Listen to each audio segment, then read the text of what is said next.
나는 그날도 은행 문을 밀고 들어가며 괜히 심장이 빨리 뛰는 걸 느꼈다. 이상했다. 통장에 돈이 없을 때보다 돈이 많을 때 사람은 더 불안해진다는 걸 그때 처음 알았다. 내 나이 72. 남편은 이미 세상 사람이 아니고 아이 하나 키워 이만큼 살아왔으면 이제는 아무 일도 없어야 하는 나이였다. 그런데 그날 은행에 들어가며 나는 내 인생이 한 번 더 뒤집힐 거라는 걸 전혀 몰랐다. 돈 때문이었다. 아니다. 돈 때문만은 아니었다. 사람 때문이었다. 며칠 전부터 아들 전화가 잦아졌다. 엄마 요즘 괜찮아? 그 한마디가 왜 그렇게 불안했는지 나는 그때 눈치채지 못했다. 아들은 효자였다. 어릴 때부터 말썽 한 번 안 부리고 군대도 회사도 성실하게 다녔다. 그런 아이가 어느 날부터 말끝을 흐리기 시작했다. 엄마 혹시 말이야. 엄마 통장에 있는 돈 얼마쯤 되는지. 나는 웃으면서 말했다. 왜? 내가 관리해 주려고. 아들은 웃지 않았다. 그날 밤 잠이 오지 않았다. 남편 사진을 꺼내 혼잣말을 했다. 여보, 괜히 말 꺼낸 걸까? 다음 날 며느리에게서 전화가 왔다. 정중했다. 너무 정중해서 오히려 불안했다. 어머님, 요즘 사기 많잖아요. 혹시 이상한 연락 오면 저희한테 먼저 말씀 주세요. 사기. 그 단어가 귀에 남았다. 그리고 그날 오후 은행에서 문자가 왔다. 고객님, 고수익 금융상품 관련 상담 요청이 접수되었습니다. 나는 상담 요청을 한 적이 없었다. 하지만 아들은 말했다. 엄마, 요즘 이런 거 많아. 그래도 한번 드러나 보자. 안 하면 되는 거니까. 그 말이 왜 그렇게 안심이 됐는지 지금 생각하면 부끄럽다. 은행 창구 앞에 앉았을 때 젊은 은행원이 나를 보며 고개를 숙였다. 말이 없었다. 너무 없었다. 나는 괜히 먼저 말했다. 요즘 노인들 사기 많이 당한다지요. 그녀는 고개를 들었다. 그리고 내 눈을 똑바로 봤다. 그 눈빛이 이상했다. 동정도 무시도 아닌 마치 무언가를 말하고 싶은데 말하지 못하는 사람의 눈. 어머님, 잠시만요. 그녀는 컴퓨터를 보며 아주 천천히 말했다. 이 상품은 설명이 좀 길어요. 그때 내 휴대폰이 울렸다.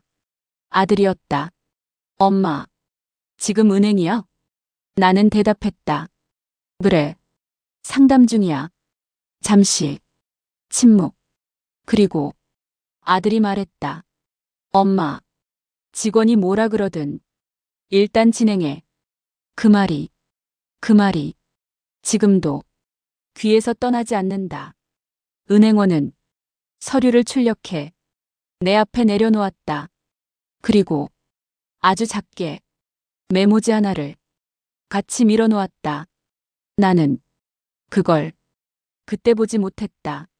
아니, 보지 않았다. 그게 내 전 재산을 지켜준 한 장의 쪽지라는 걸 나는 아직 몰랐기 때문이다. 그날 은행 창구 앞에서 나는 괜히 목이 말랐다. 은행원은 아무 말도 하지 않고 키보드만 두드렸다.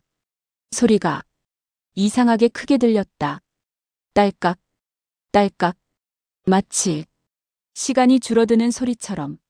어머님, 그녀가 조용히 말했다. 이 상품 설명 들으셨죠? 나는 고개를 끄덕였다. 솔직히 잘 이해하지는 못했다. 하지만 이해하지 못해도 사람은 고개를 끄덕일 수 있다. 그게 어른이 되는 거라고. 나는 평생 믿고 살아왔다. 수익률은 높지만 변동성은 있습니다. 그녀의 말은 정확했고 매뉴얼 같았다. 그러나 그 말 사이 어딘가 떨림이 있었다. 나는 괜히 웃으며 말했다. 아들한테 맡기려고요. 이제 늙어서 머리가 잘 안 돌아가요. 그 순간 은행원의 손이 잠깐 멈췄다. 아주 잠깐. 그 짧은 순간이 왜 그렇게 길게 느껴졌는지. 어머님, 그녀는 내 얼굴을 다시 봤다. 아드님이 직접 오시나요? 나는 고개를 저었다. 아니요. 전화로만. 그녀는 아무 말도 하지 않았다.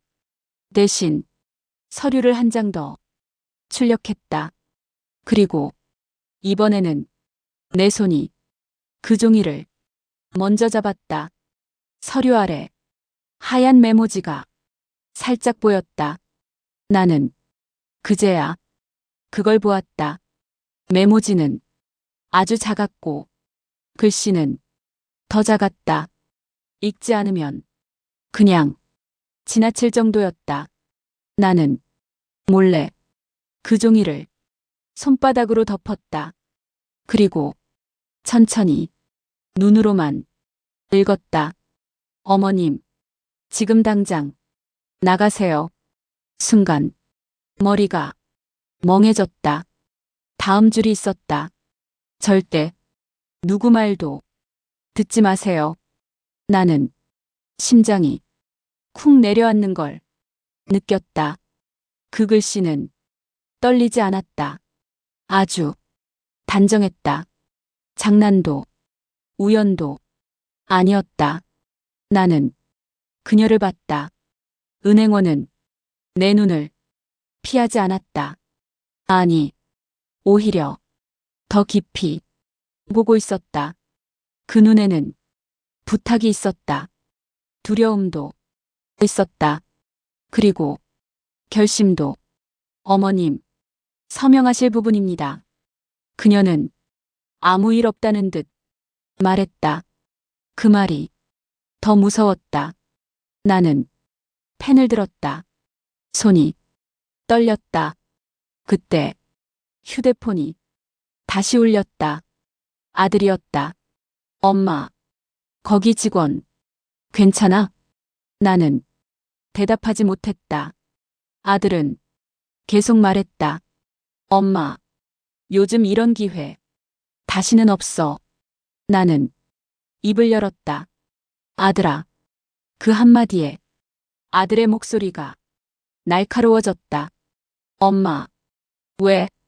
그 순간 나는 깨달았다. 지금, 이 순간, 누군가는 나를 재촉하고 있고 누군가는 나를 멈추게 하고 있다는 걸. 은행원은 아무 말도 하지 않았다. 다만 그 메모지 위에 손가락을 살짝 올렸다. 아주 눈에 띄지 않게.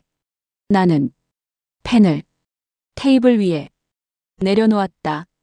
그리고 말했다. 화장실 좀 다녀올게요. 은행원은 고개를 끄덕였다. 아무도 나를 붙잡지 않았다. 은행 화장실 거울 앞에서 나는 내 얼굴을 봤다. 주름진 얼굴, 흰 머리, 그리고 겁먹은 눈. 나는 남편 사진을 떠올렸다. 여보, 나 지금 잘하고 있는 거지? 거울 속에 나는 아무 대답도 하지 않았다. 그러나 그 메모지는 여전히 내 손에 있었다. 나는 결정했다. 은행을 나가기로. 지금 당장 은행 문을 나서는 순간 공기가 달라졌다. 밖은 아무 일도 없다는 듯 평온했다. 사람들은 걸어 다녔고 차는 지나갔다. 그런데 나만 시간에서 떨어져 나온 사람처럼 숨이 가빴다. 휴대폰이 계속 울렸다. 아들, 며느리, 모르는 번호. 나는 받지 않았다. 은행에서 조금 떨어진 벤치에 앉았다. 그리고 메모지를 다시 꺼냈다. 지금 당장 나가세요. 그 아래 작게 숫자가 적혀 있었다. 30. 나는 그게 무슨 뜻인지 바로 알았다. 은행에서 내 이름으로 이체가 시작되면 되돌릴 수 있는 시간 30분. 그 시간 안에 취소하지 않으면 내 전 재산은 사라진다. 그제야 아들의 말들이 하나씩 맞아떨어졌다. 급했던 전화, 서두르던 말투, 다시는 없는 기회. 지금 아니면 안 돼. 나는 그때서야 처음으로 의심이라는 걸 했다. 아들을 의심한 게 아니라 아들이 믿고 있는 사람을. 휴대폰이 다시 울렸다. 이번엔 며느리였다. 나는 받았다. 어머님, 어디세요? 그 목소리는 차분했다. 너무 차분해서 오히려 무서웠다. 은행 나왔어요. 잠깐, 정적. 그리고 며느리가 말했다. 왜요? 나는 말하지 않았다. 그러자 그녀의 목소리가 낮아졌다. 어머님, 지금 그거 아들 문제예요. 그 말에 심장이 덜컥 내려앉았다. 무슨 말이니? 며느리는 잠시 숨을 골랐다. 그리고 아주 천천히 말했다. 아들, 지금 큰 빚 있어요. 나는 그 자리에 굳어버렸다. 누구한테? 투자 쪽이에요. 투자. 그 단어가 귓속에서 울렸다. 며느리는 계속 말했다. 어머님, 저희도 속은 거예요. 그 사람이 은행 연결해준다고 했어요. 그 순간 머릿속이 하얘졌다. 은행, 상품, 상담, 쪽지, 모두 하나로 이어졌다. 어머님, 지금 취소 안 하면 끝이에요. 며느리는 울고 있었다. 나는 손에 든 메모지를 더 꽉 쥐었다. 은행원 얼굴이 떠올랐다. 말없이 내 눈을 보던 그 얼굴. 그 눈은 모르고 있는 사람이 눈이 아니었다. 알고 있던 사람이 눈이었다. 나는 일어섰다. 다시 은행으로 돌아가기 위해. 그때 모르는 번호로 전화가 왔다. 이번엔 받았다. 낮은 남자 목소리. 어머님, 왜 자리를 비우셨어요? 나는 대답하지 않았다. 지금 시스템 들어가 있어서 시간 없어요. 그 말에 몸이 차가워졌다. 그는 이미 내 돈이 움직이고 있다는 걸 알고 있었다. 지금 돌아오시면 다 처리됩니다. 나는 조용히 말했다. 취소할게요. 전화기 너머에서 짧은 웃음. 어머님, 그건 안 됩니다. 그 순간 나는 확신했다. 이건 투자가 아니라 사기라는 걸. 나는 전화를 끊었다. 그리고 은행으로 뛰었다. 다리가 후들거렸다. 숨이 찼다. 은행 문을 다시 열었을 때 그 은행원은 아직 그 자리에 있었다.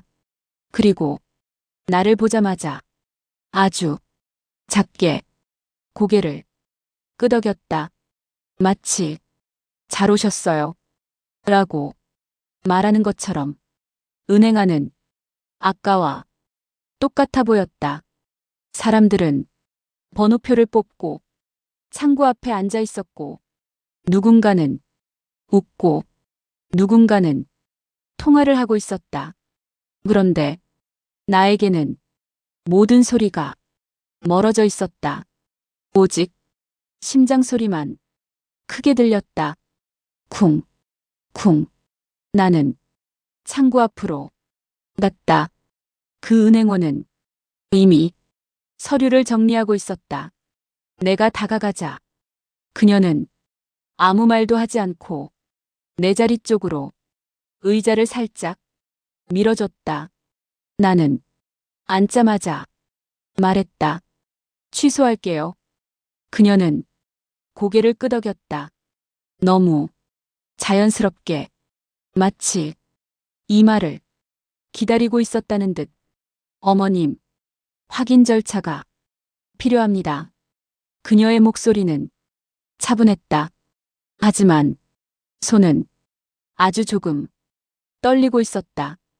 컴퓨터 화면에 무언가가 빠르게 바뀌었다. 그때 내 휴대폰이 책상 위에서 다시 울렸다. 진동이 책상을 울릴 정도였다. 모르는 번호. 은행원은 내 휴대폰을 보지 않았다.